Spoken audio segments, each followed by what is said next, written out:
हनुमान् श्रीपदो वायुपुत्रो रुद्रो नघोजरः अमृत्यवीरवीरश्च ग्रामवासो जनाश्रयः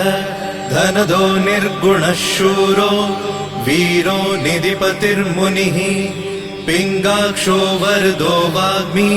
सीता शोकविनाशकः शिवः शर्वः परो व्यक्तो